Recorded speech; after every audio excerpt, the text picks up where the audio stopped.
Bolamda tez-tez yo'tal paydo bo'lyapti, tez-tez shamollab, burni oqyapti deyishyapti. Albatta ko'p hozir shunaqa virusli infeksiya ko'paydi, chunki bu bolalarimizda haqiqatan bir-biriga yuqishi, ko'pchilik nafaqat bolalarda, hattoki kattalarda ham bu infeksiya bir-biriga juda ham yuqib ketyapti.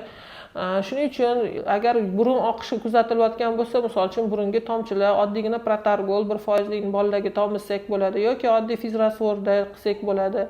Keyin agar bir ikkita yo'tal bo'ladigan bo'lsa, bu allergik holatmi, holat emasmi, bu shamollashga turli xil sabablar paydo bo'lishi mumkin. Uyda ikkita uchta bolalar bo'ladigan bo'lsa, u bolalar bilan aloqa qilayotgan bo'lishlari yoki bog'cha maktabga chiqishayotgan bo'lsa, o'sha kasallik tarqatuvchi yuqtirgan bo'lsa, katta farzand demak kichkinasi ham kasallanib ketaveradi. Albatta keyin kichkinasidan kattasiga ham yuqadi. Bu bir-biriga yuqishi kuzatiladi. Shuning uchun iloji boricha ko'proq suvli ichish kerak bo'ladi. Xonani shamollatib turish kerak bo'ladi o'z vaqtida o'sha vitamin D larni ichib turish kerak bo'ladi.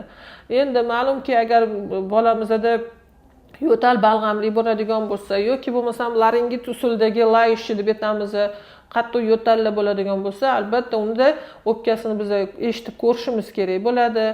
Albatta esraksinli biolog, umumiy qon tahlili, prokalsitaminlarni tekshirib, bu bolada shamollash protsessi bor yo'qligini albatta bilishimiz kerak bo'ladi.